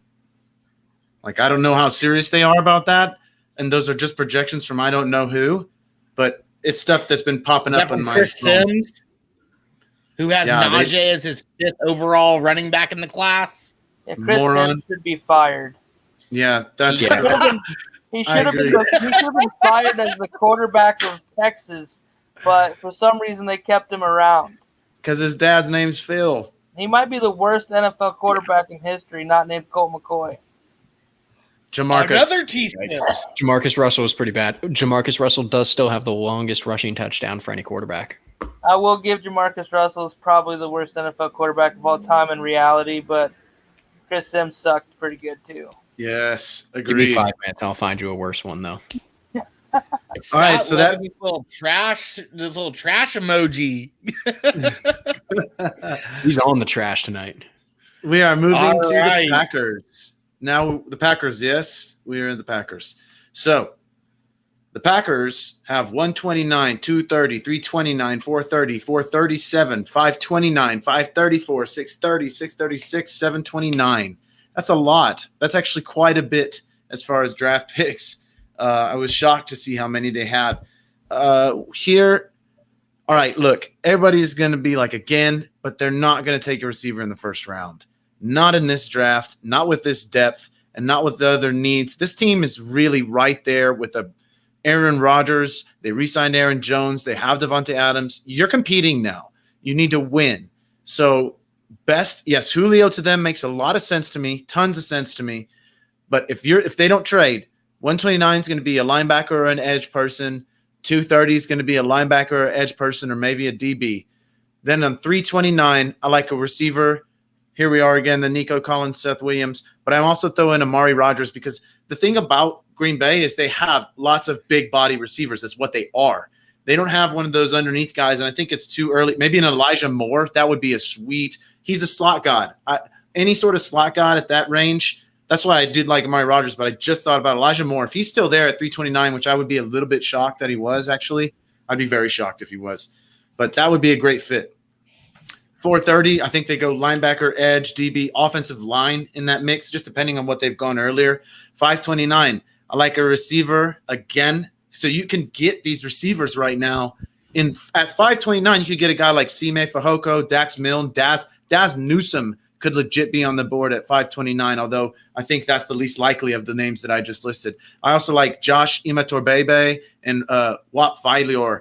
All of these names make sense for me. So I think between all 5 of those names, you can add another receiver at 534, just 5 picks later. I think they can wind up with 2 of those guys. That's real potential at wide receiver to be behind Devon. And the thing is, like, I don't even think they need Julio, Scott, because Devontae Adams is good.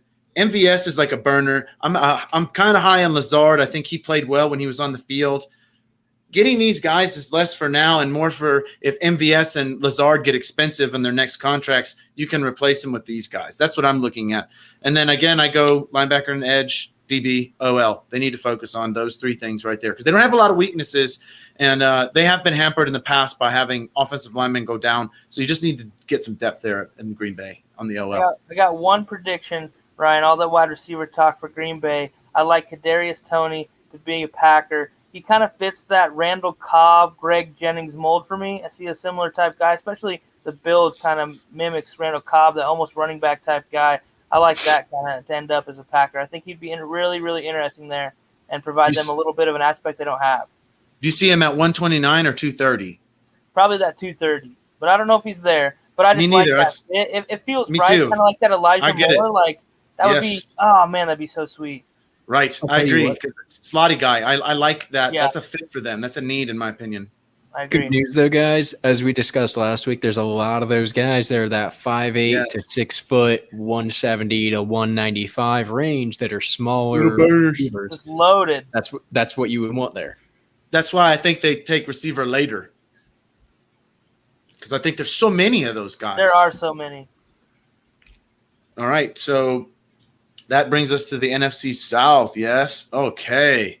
NFC South with Nollan Saints. They get 128.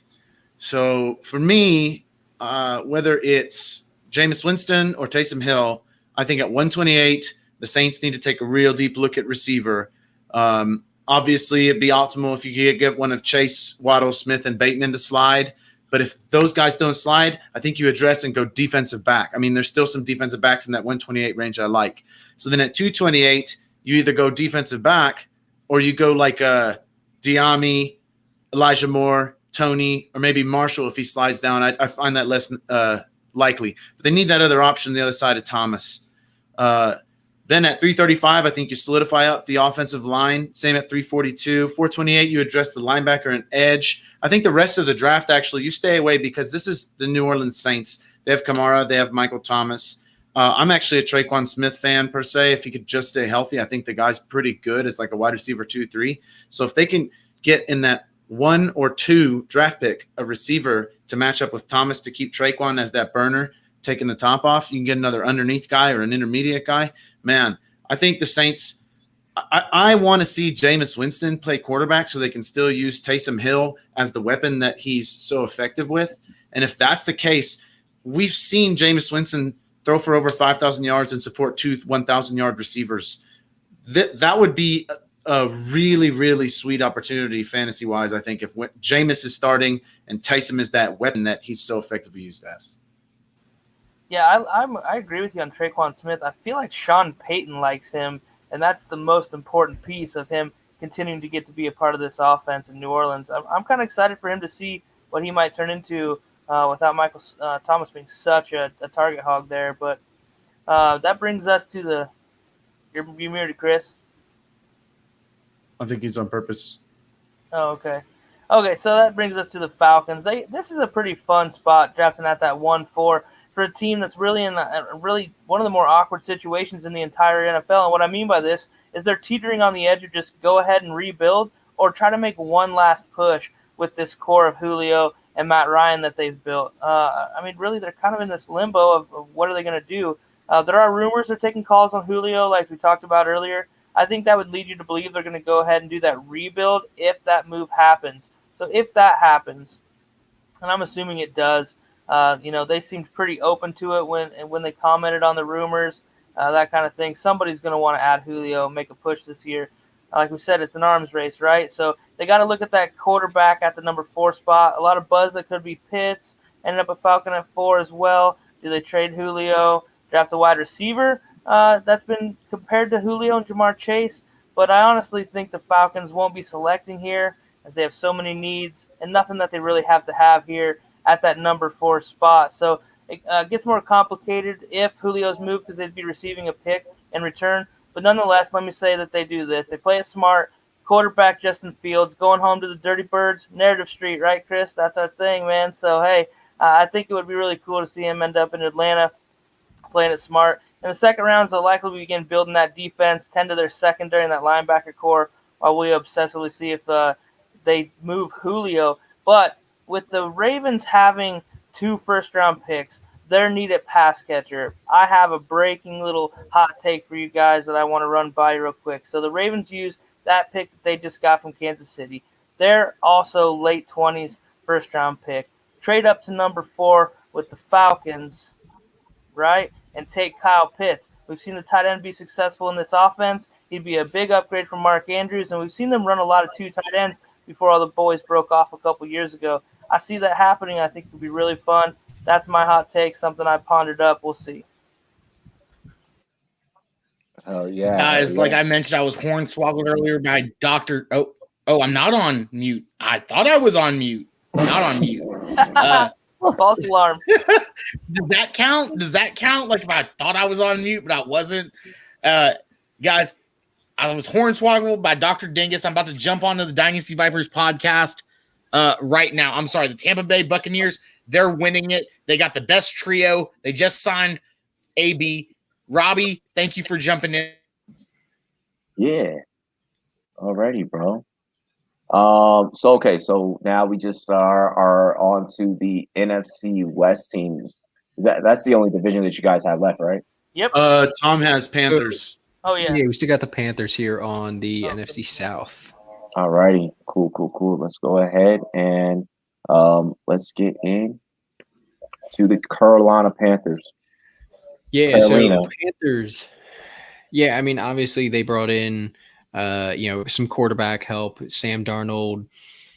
I've seen a lot of people still saying that they're going to take Justin Fields at 8. I don't agree with that. I think that would be a really poor choice. I think that's, a Carson Wentz-esque. I know I bring a lot of Eagles stuff. I saw it firsthand and it was painful. So I don't want other people to have to feel it, right? But you bring in a rookie quarterback when you already have somebody who's, either a first-round pick or getting paid on a contract. It just creates a bad situation, right? You don't need an 8th overall pick and a former first-round pick that you just traded for going at it in camp. It's not worthwhile. What I'm seeing is either you go O-line, maybe Rashawn Slater at 8, or trade back and get an O-lineman a little bit later in the first round.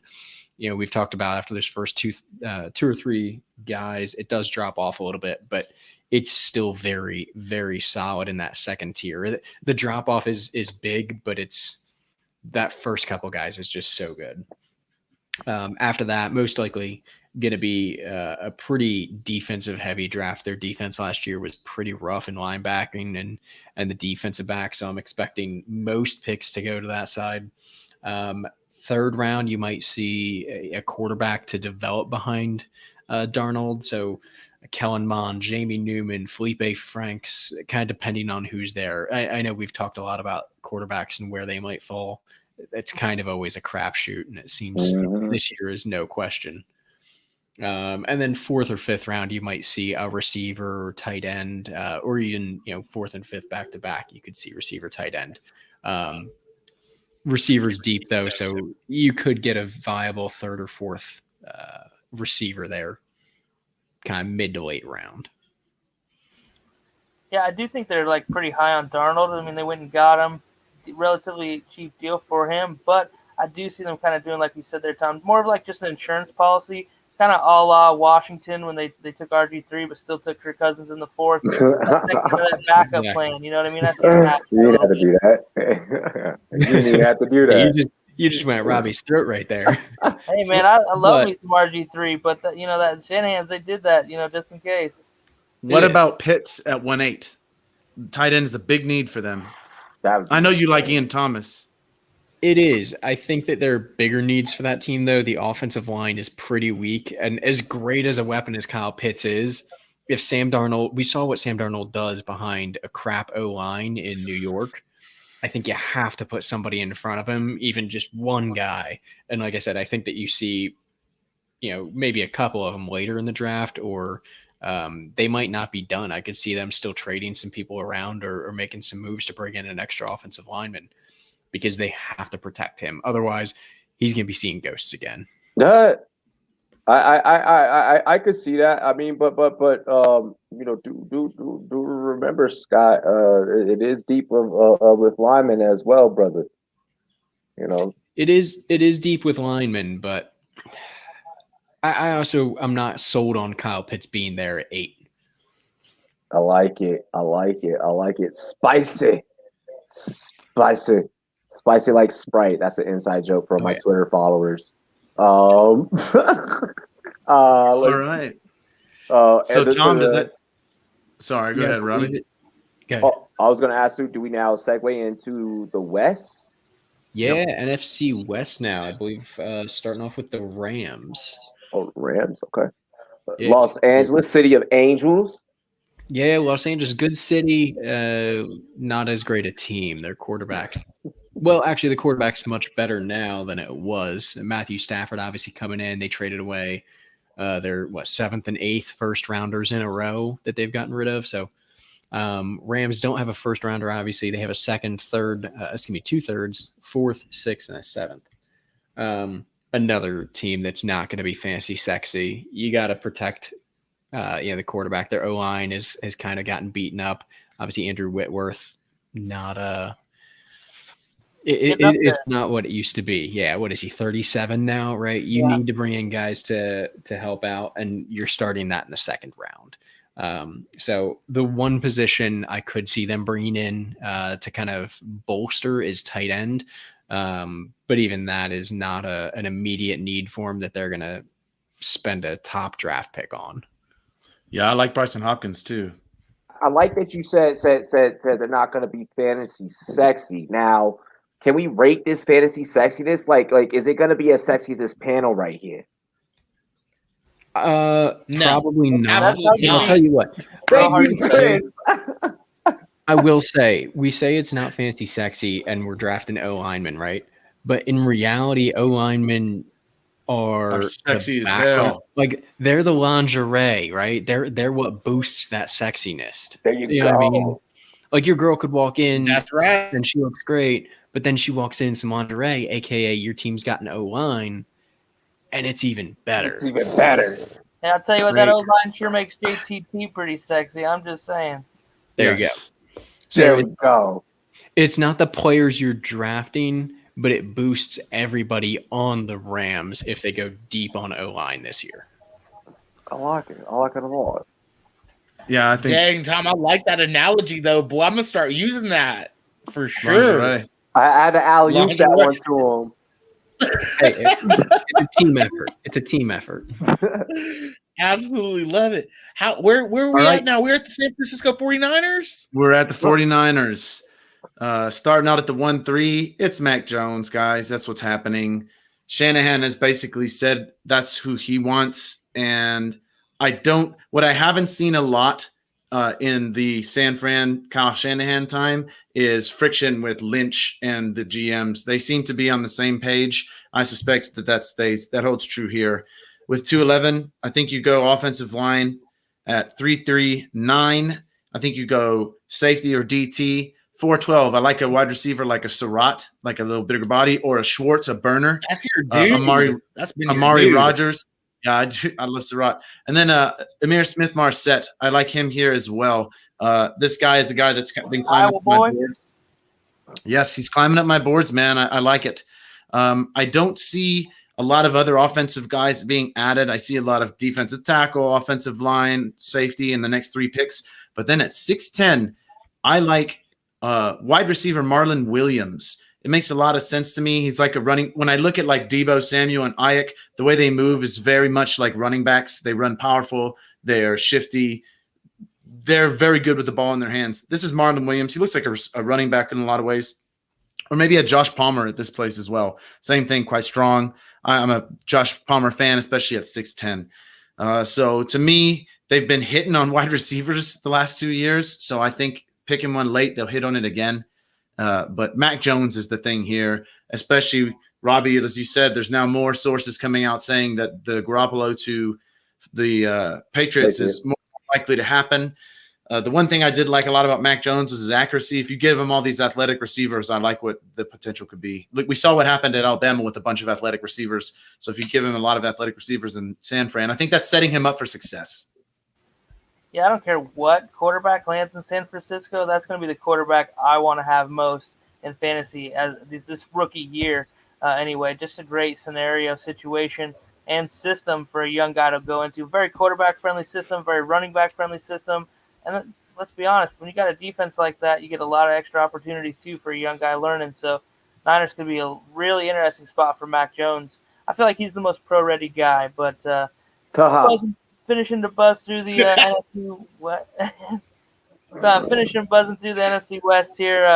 I got the Seattle Seahawks now on the fantasy sexy scale that we were talking about before. These guys are like a 4 for what their needs are in this draft. They're going to do very little to impact anything that we are too interested in right now as far as a fantasy standpoint comes from. But another spot where their attention will be primarily defense. D-line's in serious need of some youth and honestly just more talent.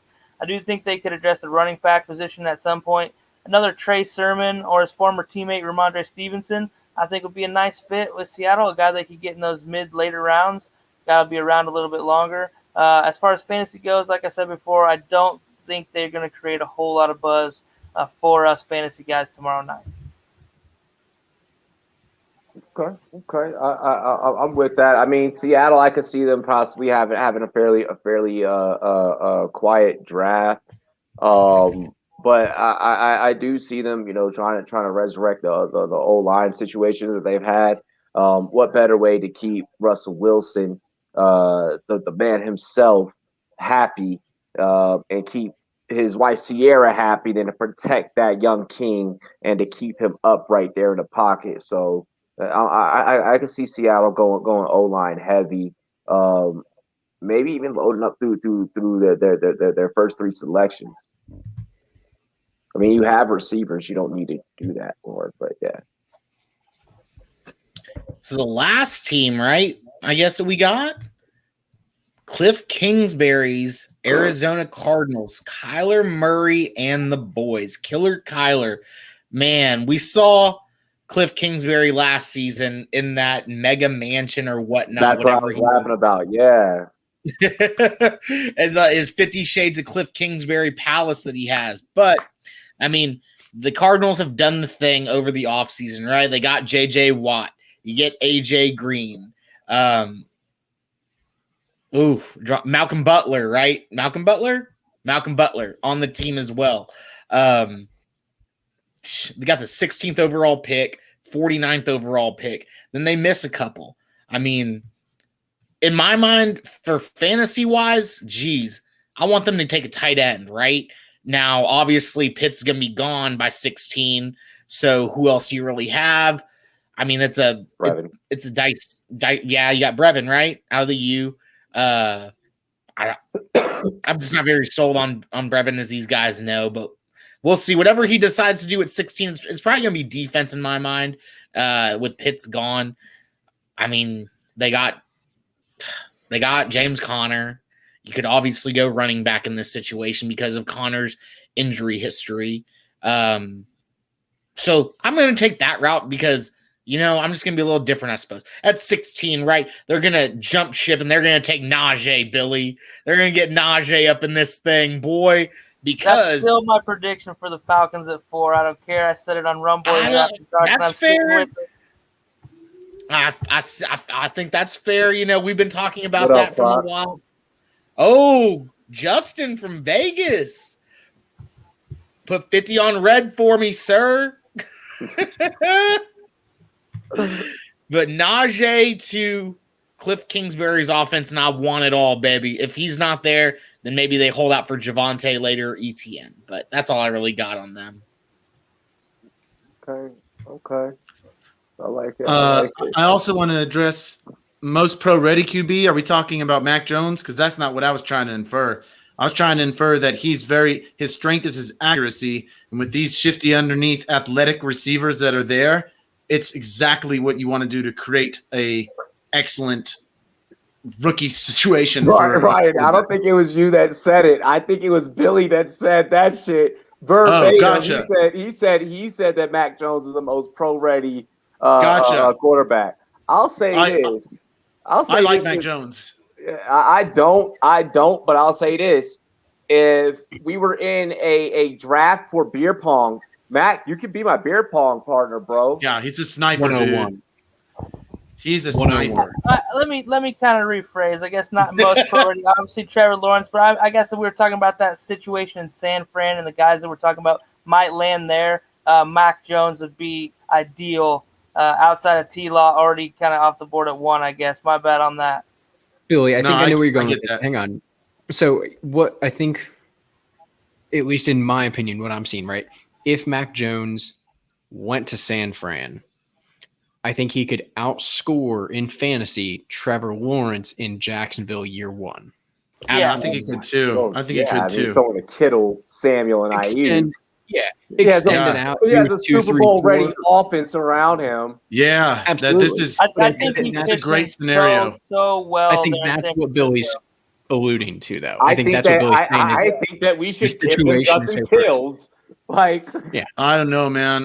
The accuracy from Mac Jones is what gets me the most. And when you have these kind of shifty receivers, like I understand what Fields can give you athletically, but I just have questions about the volume of Fields. He is my favorite Ohio State quarterback of the last 10 years, but I've hated most of the rest of them. I have a hard time getting over that sometimes, my Ohio State quarterback. Like I really didn't like Haskins.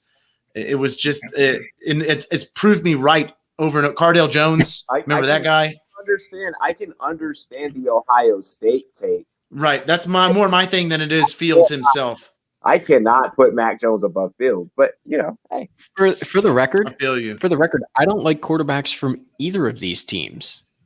That's Alabama true. or Ohio State for the last 10, 15, 20 years. Like it's very true. I'd say Alabama has been more recently successful, but I would be very hesitant to even say it's successful.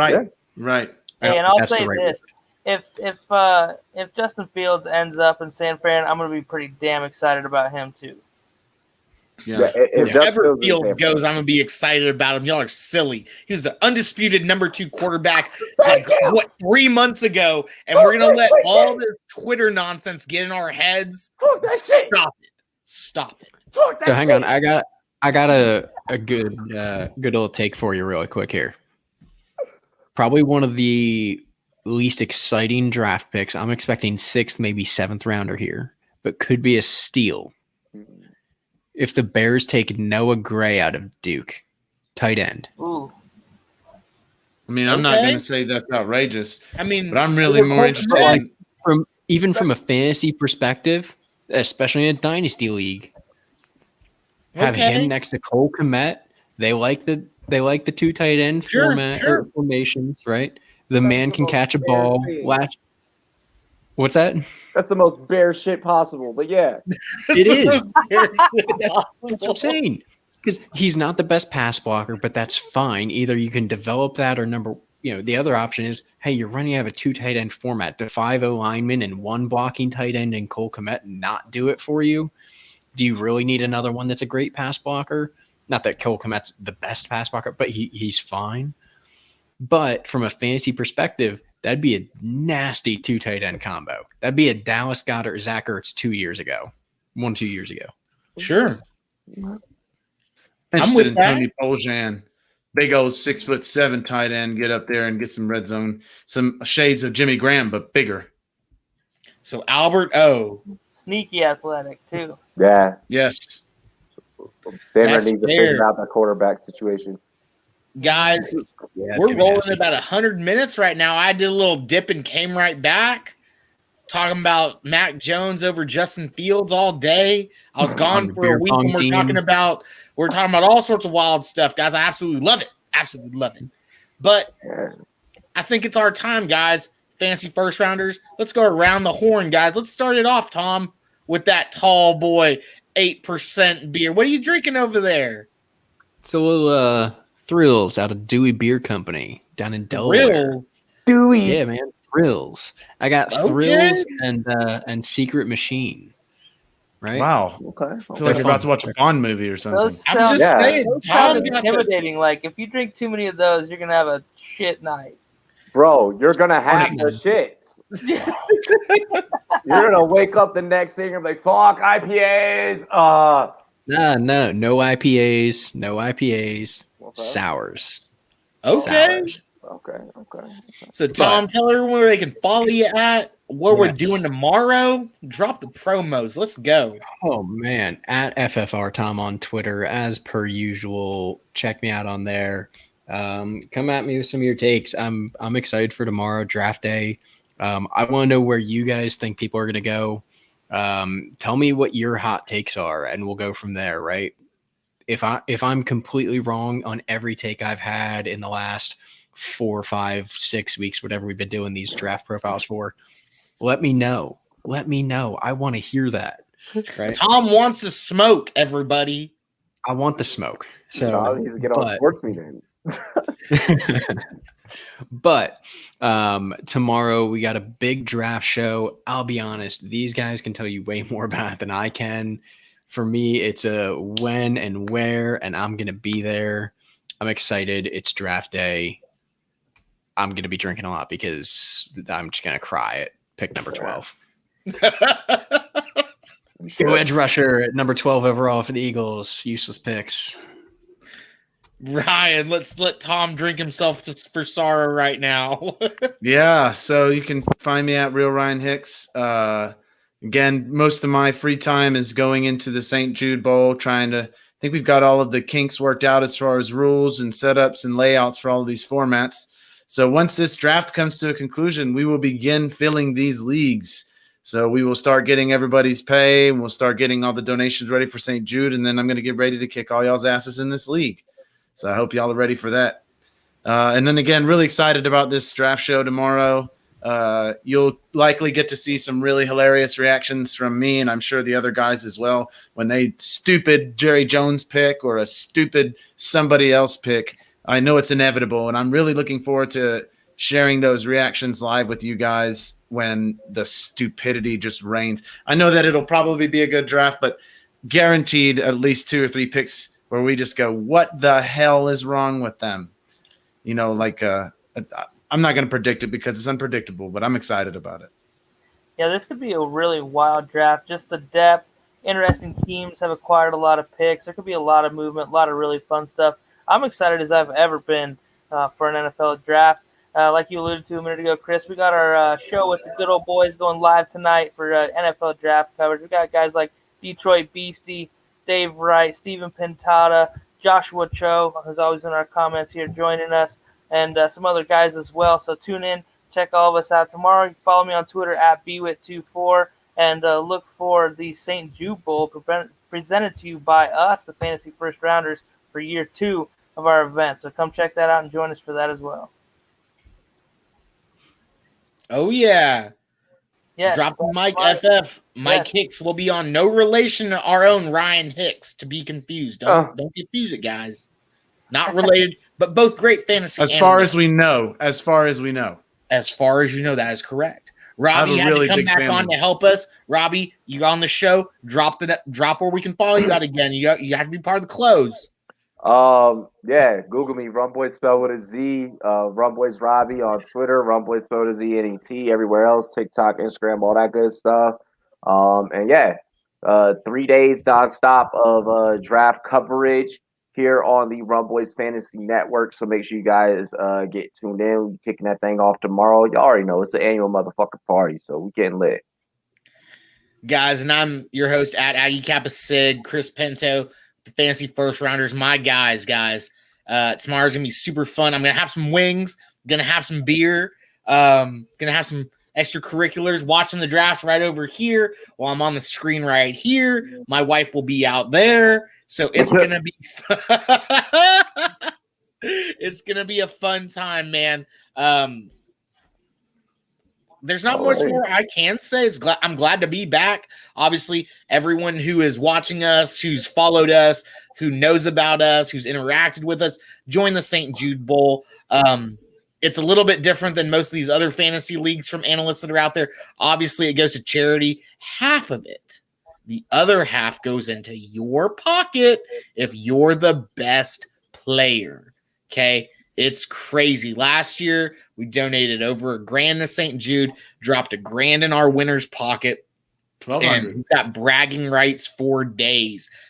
Beat all of us, so we can't say too much about it, but this year's going to be a little bit different. So put it like this, bro. half of y'all out there, y'all are gonna go. You're gonna pay your money to some commissioner, all right? And then it's just gonna be some asshole in your league that's gonna win the whole entire pot. At least this way, if you lose, where at least half your money went, and it went to a good cause. And then it's just gonna be a different turd that'll be the champion, and you'll still lose money, but at least you're losing it for a good cause.